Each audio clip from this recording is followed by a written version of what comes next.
আরজিকর হসপিটালের তরুণী ডাক্তারের মৃত্যুতে উত্তাল সারা দেশ। সারা দেশব্যাপী রাত দখলের অভিযান, লালবাজার অভিযান, নবান্ন অভিযান সব কিছুই চলছে, কিন্তু দোষীদের কোনো হেলদোলই নেই। তাদের অপরাধটাই আগে। আবার সেই রকম একটা নৃশংস ঘটনা, যেটা আমাদের মনে হয় এটা নিয়েও তৎপর হওয়া উচিত। কেননা আসামিরা বা যারা ক্রিমিনাল আর কি, তাদের কিন্তু সত্যি কথা বলতে কোনো কিছুতেই যায় আসছে না। তারা অপরাধ করবেই, আবার করার পরে হুমকি দেওয়া হবে। যদি পুলিশে কোনো কমপ্লেন যায় তাহলে কিন্তু তোদের নিস্তার নেই, তার পরিবারকে এটা বলা হবে। আর সবথেকে বড় কথা, মধ্যযুগের বর্বরতার শিকার এই দুই মহিলা, যাদের কথা আজকে আমি বলতে এসেছি। এত কিছুর পর তাদের কোনো হেলদোল নেই। আজকে যে নৃশংস হত্যার কথা আজকে আমি বলতে এসেছি, সেটা আপনার শুনলে আপনি আটকে উঠবেন। আশা করি অনেকেই শুনেছেন। হ্যাঁ, আমি সেই বীরভূমের ময়ূরেশ্বরের যে দুজন আদিবাসীর সাথে যে নৃশংস ঘটনা ঘটেছে, মধ্যযুগের বর্বরতা এখনও মানুষের মধ্যে আছে। কি আর কিসের জন্য মারা হয়েছে তাদেরকে? কারণ ডাইনি অপবাদে। বুঝতে পেরেছেন আমরা কোথায় আছি? আমার মনে হয় এটা কোনো বড় কথা নয়, ডাইনি হোক আর যেই হোক। এখন অবধি মানুষের মধ্যে যে ভেদাভেদ এখন অবধি রয়ে গেছে, বর্বরতা, ছোট জাত, নিচু জাতি, এই জিনিসগুলো মানুষের মধ্যে এখনও অবধি বিরাজমান। অবাক লাগে যে আমরা 2024-এ নিজেদেরকে অনেক আধুনিক বলে পরিচয় দিই। সত্যি কি আমরা আধুনিক এখনও আছি? প্রশ্নটা খুব থেকে যায়। অপরাধটা কী ছিল? কেন তাদের যে বিহেভিয়ার অনেকটা নাকি ডাইনির মতো, তাই তাদেরকে বাড়ি থেকে ডেকে নিয়ে গিয়ে গাছের সাথে বেঁধে তাদেরকে মারা হয়। মারা শুধু না, পুরো শেষ করে দেওয়া হয় তাদের জীবনটাকে। তারপরে কি হয়েছে বলুন তো? সবথেকে বড় কথা, তাদেরকে নালায় ফেলে দেওয়া হয়েছে। এবার বুঝুন, মেয়েদের নিরাপত্তা নিয়ে আমি বড্ড চিৎকার করি তো। শুধু নিরাপত্তা না, মেয়েরা যে পশুর থেকেও যে একটা কি বলবো, একটা পুরুষ শাসিত, এক অংশে পুরুষ শাসিত মানুষের কাছে এক অংশ এখন অবধি মেয়েদেরকে কিসের সাথে তুলনা করা হয় বলুন তো? যে তাদের যখন তখন মেরে যেভাবে খুশি যেখানে খুশি ফেলে দেওয়া যায়।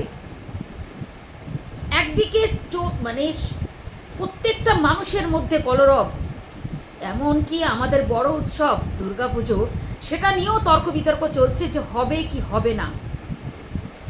এবং এতদিন কেটে যাওয়ার পরও আমাদের নির্ভয়ার যে আসামিরা এখনও বিন্দাস ঘুরে বেড়াচ্ছে।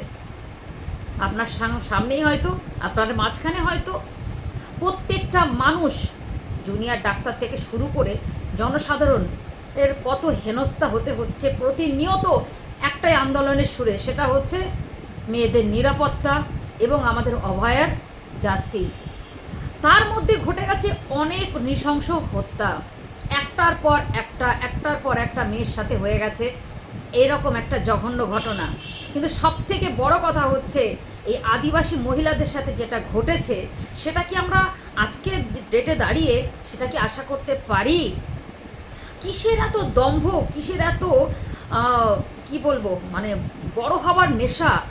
যে মানুষগুলো তাকে এরকম কাজ করেছে, কিছু মানুষ অ্যারেস্ট হয়েছে, কিন্তু অবাক লাগবে আপনার শুনলে, তাদের মেয়ে, যে ভদ্রমহিলা দুজন মারা গেছেন, তাদের মেয়েরা যে স্টেটমেন্ট দিয়েছে তাতে তারা পরিষ্কার বলছেন যে আমাদের হুমকি দেওয়া হচ্ছে এত কিছুর পরেও, যে যদি আমরা পুলিশের কাছে গিয়ে কমপ্লেন করি, মুখ খুলি, তাহলে আমাদের নিস্তার তারা দেবে না। বুঝতে পারছেন? আমি দেখাবো সেই কিছুটা ক্লিপিং আপনাদেরকে, আপনারা বলুন। এরপরও আপনারা আমাকে বলতে আসবেন নিরাপত্তা চাই, নিরাপত্তা চাই, মেয়েরা এরকম, মেয়েরা ওরকম বলতে আসবেন। লজ্জা, ধিক্কার জানাই, ধিক্কার জানাই। আর এই সব মানুষের, আপনারা বলেছিলেন না আমাকে যে এত তৎপরতা কিসের, এত প্রতিবাদ কিসের? প্রতিবাদ একটা মেয়ের জন্য নয়, অগন্তিক মহিলাদের জন্য, সমস্ত মেয়েদের জন্য এই লড়াইটা। যেন এই অভয়ার যে অপরাধী, মেন অপরাধী থেকে শুরু করে যারা রয়েছেন, তারা যেন চরমতর শাস্তি তারা পায়। আর এই শাস্তিটাই সবার জন্য সাক্ষী হয়ে দাঁড়াবে, তাই জন্যে চিৎকার করা। আর প্রত্যেকটা মেয়ের জন্যে এটা একটা নিরাপদ জায়গা তৈরি হবে। প্রত্যেকটা মেয়ে সমাজের চোখে, মানে সমাজের এই সব এক অংশ দুষ্কৃতির চোখে যারা ভাবে যে মেয়েরা একটা যে কোনো একটা কী বল যেরকম একটা বস্তু, যখন তখন তাকে যেভাবে ব্যবহার করা যায়, তাকে ছুঁড়ে ফেলা যায়, এমনকি তাকে মেরে নালায়ও ফেলে দেওয়া যায়, নর্দমায় ফেলে দেওয়া যায়। বুঝতে পারছেন তো? তাহলে আজকে যে ঘটনাটা ঘটলো, সেই প্রতিবাদ কে করবে? আপনারা অনেকেই প্রশ্ন করতে পারেন, সঙ্গে আমারও সেই প্রশ্ন। আজকে আমরা অভয়াকে নিয়ে যে চিৎকার চেঁচামেচি প্রতিবাদ জানাচ্ছি, সঙ্গে কিন্তু এই প্রতিবাদটাও জুড়ে দিন। কেননা একজন মানুষকে আজকে 2024-এর দোরগোড়ায় এসে তাকে ডাইনির অপবাদ দিয়ে তাকে এইভাবে মারা হবে, নৃশংসভাবে হত্যা করা হবে, সেটা তো আমরা মেয়ে হয়ে মেনে নিতে পারবো না। তাই লড়াইটা শুধু একটা মেয়ের জন্যে নয়, লড়াইটা সমগ্র মেয়ে জাতির জন্যে, এটা মাথায় রাখুন। আমি দেখাবো তার মেয়ের যে কথোপকথনটা সামান্য একটুখানি আপনাদের সামনে তুলে ধরবো।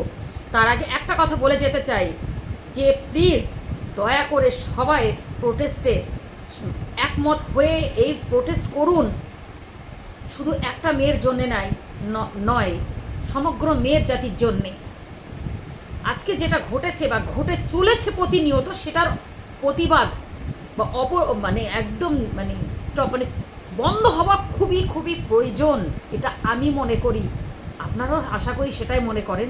দয়া করে এই কেন শুধু কলকাতা, তাদেরও প্রশ্ন একটা রয়েছে সবারই, যে শুধু কেন কলকাতা কলকাতা করে আমরা চিৎকার করছি। তবে তাদেরকে আমি একটা কথা বলতে চাই, শুধু কলকাতা নয়, এই একটা মেয়ের অপরাধীর যে শাস্তিটা হবে, সেই শাস্তিটা সমগ্র মেয়ের জন্য একটা উদাহরণ হয়ে থাকবে। তাই জন্যে এই যে প্রতিবাদ চলছে কলকাতা আমাদের নির্ভয়াকে নিয়ে, সঙ্গে এই বীরভূমের এই নক্করজনক ঘটনাটাকেও তুলে ধরা হোক, যে যখন তখন যেভাবে খুশি যে কোনো কারণে একটা মেয়েকে এইভাবে হেনস্থা থেকে তাকে মৃত্যুদণ্ড দেওয়া যায় না। দয়া করে সোচ্চার হন, আর শুনুন অপরাধীর অপরাধ করার পরেও কত বড় বাড়বাড়ন্ত, যে তারা কত বড়, তারপরেও থ্রেটনিং দিচ্ছে। বুঝতে পারি না যে জনসাধারণ এরপরে চুপ করে থাকে কি করে, বুঝতে পারছি। তো চলুন দেখে নিন যে সেই মেয়ের, মাহারা মেয়ের আর্তনাদ এবং তার কথাগুলো। আশা করি আপনাদের একটু হলেও ধাক্কা লাগবে বিবেকে। প্রতিবাদ জানান। এবার মনে হয় মেয়েদের সময় এসে গেছে প্রতিবাদ করার। মেয়েদেরকে মনে হয় বুঝে নেওয়ার সময় এসে গেছে। আর বকবক করছি না, চলুন দেখি।